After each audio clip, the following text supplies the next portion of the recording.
Sebenarnya saya tidak mau ngomong soal ini, tapi mau tidak mau saya harus bicara, gitu ya. Dibilang dari majelis Rasulullah belum ada yang bicara, jadi saya bicara. Jadi anak-anakku sekalian,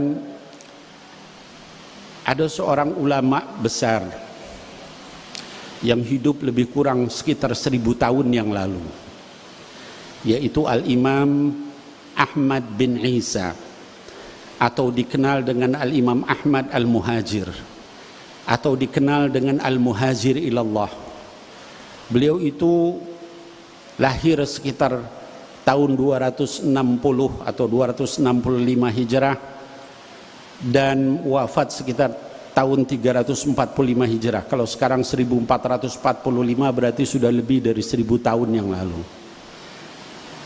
Akhlak ulama 1000 tahun yang lalu itu jauh dengan orang-orang saat ini. Ibadah mereka, waraknya mereka, zuhudnya mereka, khusyuknya mereka, takutnya mereka sama Allah Subhanahu wa ta'ala itu jauh-jauh dengan apa yang kita alami saat ini di zaman ini. Jauh sekali. Al-Imam Ahmad bin Isa itu adalah keturunan keempat dari Al-Imam Ja'far As-Sadiq rahimahullah ta'ala anhu. Ya, jadi Ahmad Al-Muhajir bin Isa Ar-Rumi bin Muhammad Al-Bagir bin Ja'far As-Sadiq. Dan Imam Ahmad Al-Muhajir atau Ahmad bin Isa ini adalah keturunan ke-8 dari Al-Imam Ali bin Abi Talib karramallahu wajhah wa sayyidatuna Fatimah Az-Zahra binti Rasulillah sallallahu alaihi wasallam. Kalau ditarik sampai kepada Nabi Muhammad sallallahu alaihi wasallam, beliau adalah keturunan ke-9, masih dekat dengan Rasulullah sallallahu alaihi wasallam. Beliau hidup 1000 tahun yang lalu. Beliau asalnya tinggal di Basrah dengan segala macam kenikmatan kekayaan. Lalu beliau meninggalkan itu semua untuk dakwah di jalan Allah melalui jalan ribuan kilometer dari Basrah di Irak sampai ke Makkah, ke Madinah dulu, tinggal setahun di Madinah dekat dengan buyut beliau yaitu Nabi Muhammad sallallahu alaihi wasallam. Lalu kemudian beliau ke Makkah, setelah itu untuk haji, lalu melanjutkan perjalanan ribuan kilometer ke Yaman, Dau'an, daerah yang kering jauh dengan Basrah, yang penuh dengan sungai, penuh dengan pohon-pohon, dengan tumbuhan, dengan segala macam. Meninggalkan harta begitu banyak, kebesaran, kekuasaan dan sebagainya yang beliau miliki hanya untuk dakwah di jalan Allah di negeri yang penuh dengan tandus kering di Hadramut, di Yaman bagian selatan. Al-Imam Ahmad rahimahullahu ta'ala punya anak namanya Sayyidina Ubaidillah bin Ahmad bin Isa. Sayyidina Ubaidillah punya anak namanya Alwi bin Ubaidillah bin Ahmad bin Isa. Sayyidina Ubaidillah ini menurunkan banyak sekali aulia dan ulama. Salah satunya adalah Al-Imam Umar bin Abdurrahman Al-Attas yang ratibnya dibaca hampir di seluruh dunia. Orang membaca Ratibul Attas itu adalah keturunan dari Al-Imam Ahmad Al-Muhajir rahimahullah ta'ala anhu.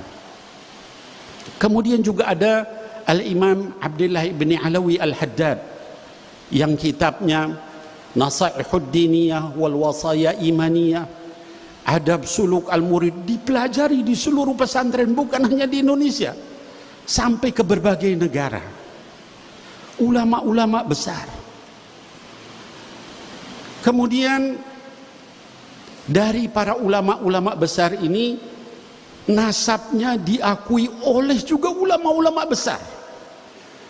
Sekali berimam Al-Imam Ibnu Hajar Al-Haytami, ahli fikih, ahli hadith, ahli tazkiyatun nafas, fatwanya dipegang di dalam madhab Imam Syafi'i. yang mensahihkan nasab dari Al-Imam Ubaidillah bin Ahmad Al-Muhajir yang anaknya adalah Alwi. Itu disahihkan nasabnya oleh Imam Ibnu Hajar Al-Haytami, disahihkan juga oleh Al-Hafiz As-Sakhawi.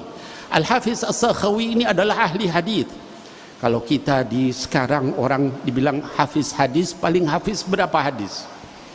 Antum ada yang hafiz 10 hadis, 20 hadis, mungkin 40 hadis, Al-Arba'in An-Nawawi. InsyaAllah kalau di majelis Rasulullah sudah hafal semua Al-Arba'in An-Nawawi, insyaAllah. Amin. 40 hadis, Riyadhus Salihin mungkin antum hafal. Al-Hafiz As-Sakhawi ini hafal lebih dari 100.000 hadis berikut sanad dan matannya di luar kepala. Kalau kita nyebut hadis itu, misalnya Sayyidina Umar ibn al-Khattab, an Umar ibn al-Khattab radhiyallahu an Rasulillah sallallahu alaihi wasallam qala innamal a'mal binniyat. Kita begitu kalau nyebut hadis. Atau an Ibni Abbasin radhiyallahu anhuma an Rasulillah sallallahu alaihi wasallam, ya, Nabi Muhammad sallallahu alaihi wasallam bersabda dari Ibnu Abbas menyatakan ihfadillah yahfadka, ihfadillah tajid tujahak, dan seterusnya. Itu cara kita ngapal hadis. Kalau ulama-ulama yang disebut hafidz hadis itu membacanya an fulan an fulan an fulan an fulan an fulan an fulan an Rasulillah sallallahu alaihi wasallam. Lebih dari 100.000 hadis berikut sanad dan matannya. Sekali itu mensahihkan nasab Ba'alawi. Masih banyak lagi. Kalau dibilang ulama Nusantara siapa? Ada Syekh Ahmad Zaini Dahlan, mufti besar Makkah Al-Mukarramah, disebut sebagai Al-Imam Al-Haramain, gurunya ulama-ulama Nusantara. Syekhuna Khalil Al-Bangkalani, Syekh Khalil Bangkalan itu muridnya dari Syekh Ahmad Zaini Dahlan. Syekh Nawawi Al-Bantani dari Banten, muridnya Syekh Ahmad Zaini Dahlan. Syekh Mahfud At-Termasi dari Termas, ya, gurunya Hadratus Syekh Hashim Asy'ari, muridnya dari Syekh Ahmad Zaini Dahlan, ya. Syekh Yasin Al-Fadani, ya, itu juga muridnya dari Syekh Ahmad Zaini Dahlan. Itu mensahihkan nasab Ba'alawi. Bahkan gurunya Syekh Ahmad Zaini Dahlan adalah Al-Habib Muhammad bin Hussein Al-Habsyi, mufti Mekah pada saat itu, ulama besar. Kalau kemudian ada yang menafikan nasab itu berarti menganggap semua yang tadi saya sebutkan itu nggak ada artinya. Ulama-ulama itu semuanya tidak benar, semuanya salah, semuanya bahkan menipu. La haula wala quwata illa billahil aliyil azim. Bahkan kuburan para aulia yang ada di sini, yang ada di Tarim, yang ada di Malaysia, itu semua adalah pendusta semua. La haula wala quwata illa billahil aliyil azim. Jadi anak-anakku sekalian, fitnah akhir zaman, ya, ini bukan masalah kecil, ya. Apalagi yang nyebut begitu, ya, itu belajar nasab juga entah di mana, gitu. Di negeri antah berantah, tiba-tiba jadi pakar nasab, kemudian menyatakan itu enggak sahih, bohong. Membohongkan nasab seseorang itu sama dengan mensahihkan orang yang bukan nasabnya. Berarti Sayyidina Ubaidillah itu kemana nasabnya? Kalau dia anak zina, itu keturunannya aulia zina semua. Haula wala quwata illa billahil aliyil azim. Ini bukan masalah sederhana, masalah besar sekali. Keberkahan ilmu, keberkahan kitabnya, keberkahan doa-doanya hilang semua. Saya tidak menyalahkan, silahkan orang mau percaya nggak percaya nggak apa-apa. Tapi jangan kemudian terus dikatakan ini pembohong semua. Anda ini siapa dibanding ulama-ulama itu? Ya, nggak apa-apa mau nggak sepakat, ya. Silahkan mau meneliti, silahkan, tidak ada masalah, ya. Oh Bib, karena akhlaknya nggak sesuai. Kalau akhlaknya nggak sesuai, celak saja akhlaknya. Ya. Oh ini ada Habib ini nggak benar, galil adab, nasihati.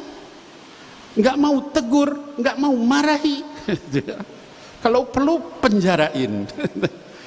Tapi jangan dinafikan nasabnya. La haula wala quwwata illa billah. Lagian cuman berdasarkan satu kitab. Ya, kitab gacoannya ini yang nggak ada di situ, dinafikan. Haula wala quwwata illa billah. Saya ini punya anak 5, belum saya tulis di Robito Halawiyah apa namanya nasabnya itu, belum saya tulis. Tiba-tiba ada orang bilang, Bib itu bukan anak Habib itu. Gimana kira-kira? Hanya karena saya nggak nulis. Dan saya nggak nulis bukan karena nggak mau nulis. Saya berharap anak-anak saya bercermin dengan akhlak Sayyidina Muhammad dulu sallallahu alaihi wasallam daripada dia bawa buku-buku nasab. Nanti kalau udah akhlaknya bagus, ini kira-kira pantas, baru dia kemudian dengan berat hati membawa nasab itu. Kenapa? Karena takut ini nanti nama Nabi Muhammad yang kebawa sallallahu alaihi wasallam. Gimana kalau kita nggak benar, kalau kita ngaco, kalau kita salah, kalau kita maksiat, kalau kita mungkarat. Jadi nggak apa-apa kalau misalnya dikatakan nih banyak Habib yang galil adab atau yang nggak benar atau yang nggak apa-apa. Memang jangankan keturunan Rasulullah sallallahu alaihi wasallam, pamannya sendiri masuk neraka, Abu Lahab. Tabbat yada abi lahabi wa tab. Allah yang bilang kalau enggak benar masuk neraka. Ya. Nah, apalagi keturunannya, pamannya sendiri kalau enggak benar masuk neraka. Ya. Jadi jangan, ya Allah, ngeri gitu ya.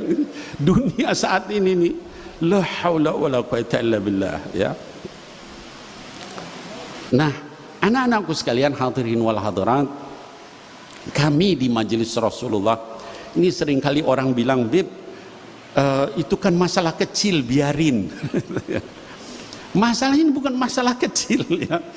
Masalah kehormatan ulama-ulama besar, ya, yang diremehkan, dilecehkan, ya. Majelis kita, majelis Rasulullah ini ngajarin akhlak, adab dengan baik-baik. Kiai Syamsul ini ulama kita di PWNU itu susah payah ngajak orang supaya berakhlak baik. Tapi mereka ini, haula ini ngajarin orang untuk benci gitu ya. Nyaci maki orang lain. La haula wala quwwata illa billah. Saya ini anak-anakku sekalian, alhamdulillah dengan izin Allah sampai umur saya sekarang 57 tahun, hampir 60. Saya rasanya belum pernah nyaci maki orang dengan nama binatang. Tapi sekarang di Instagram saya, di Facebook saya, orang menyatakan, hei keturunan anjing, hei keturunan babi, katanya begitu. La haula wala quwwata illa billah. Saya sih tidak masalah dibegitukan. Alhamdulillah, apa taghfir adzunub, tarfa' derajat, ya. Diampuni dosa-dosa saya, diangkat derajat. Tapi itu kalau ada yang begitu langsung saya hapus, saya blokir. Kenapa? Takutnya jamaah yang marah, bukan saya gitu. Terus jadi konflik horizontal. Ini menyebarkan kebencian kemana-mana, ya. Sampai anak buahnya segitunya. Kalaupun kita ada seorang koruptor, ya, ngemaling uang negara berapa triliun, pantas nggak kalau kita bilang, hei keturunan babi kamu atau anjing? Dia kan punya bapak, punya nenek, punya kakek. La haula wala quwwata illa billah. Koruptor, pencuri, pemabok aja nggak pantas dibilang keturunan babi, keturunan anjing. Ini mereka begitu, ya. Saya pribadi alhamdulillah, ya, ini pahala yang nggak mengandung ria, tidak ditunggu-tunggu, datang sendiri ngampunin saya, alhamdulillah, alhamdulillah. Tapi yang saya takut itu nggak semuanya bisa begitu, ya. Ada orang yang dibilang keturunan babi marah, ya. Kalau nanti dibacok jadi apa? Kan jadi kacau ini, ya. Terus kemudian dilaporkan, ini pembohong Robito, ya. Mau dilaporkan ke polisi. Berarti ini bukan orang ikhlas mencari ilmu ini, ya. Memang ada pesanan di belakang itu untuk menghancurkan umat Islam, ya. Jadi ala kulli hal, ini akhir zaman. Saya ini sebenarnya nggak mau ngomong begini gitu ya. Udahlah biarin saya bilang. Tapi orang pada bilang, "Beb, kenapa di majelis Rasulullah nggak dijelasin soal begini?" Ya, saya nyampaikan begini juga nanti diputar lagi sama mereka itu ya, dibulak-balik ya. Jadi saran saya nggak usah didengerin yang begitu. Itu ngotorin hati, nyakitin hati. Bandingkan ulama 1000 tahun yang lalu dengan sekarang. Mereka difitnah, mereka pembohong. La haula wala quwwata illa billah. Orang di zaman itu tuh kalau misalnya dia nemu sorban di jalan nggak berani dia ambil, dia cari sampai ketemu orangnya walaupun bertahun-tahun. Itu orang zaman itu. Dibilang malsu nasab. La haula wala quwwata illa billah. Wa ulama yang tadi saya sebutkan segitu banyak berarti semuanya bahlul gitu. Nggak ngerti nasab. Haji. Dan nasab Ba'alawi itu disahihkan oleh semua lembaga nasab di dunia. Kecuali mereka ini ya. Tiba-tiba nongol aja. Ngol. Kayak ongol-ongol. Terus wah mengkader segala macam. Dari mana itu uangnya? Bisa mengkader begitu ya. Sebarkan di televisi di mana ya. Yang jadi korban bukan habaib aja.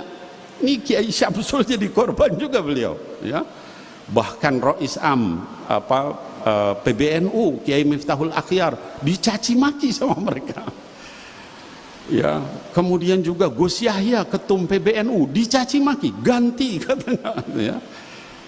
Ini khawarij yang begini nih ya. Jadi anak-anakku sekalian jangan didengarkan, jangan diikuti ya. Fitnah akhir zaman. Kita lebih taslim kepada para ulama-ulama yang menghafal itu sampai lebih dari 100.000 hadis itu betul-betul mereka mutqin, bukan hafidhul Quran, hafidhul hadis, lebih dari 100.000 hadis ya. Ulama-ulama Nusantara yang sejak dulu yang luar biasa keilmuannya ya. Dibanding orang yang ya begitulah ya. Kita doakan mudah-mudahan mereka dapat hidayah, amin ya Allah ya rabbal alamin. Diberikan taufik oleh Allah Subhanahu wa taala, amin ya Allah ya rabbal alamin. Jangan dibalas dengan keburukan. Kita doakan semoga mereka mendapatkan taufik wal hidayah oleh Allah Subhanahu wa taala, amin ya Allah ya rabbal alamin. Hadirin wal hadirat, kita masih ada tamu, juga masih ada Ustadz Ridha. Nah, kita berikan kesempatan, saya enggak panjang lebar. Wal afu minkum. Billahi taufiq wal hidayah. Assalamualaikum warahmatullahi wabarakatuh. Untuk selanjutnya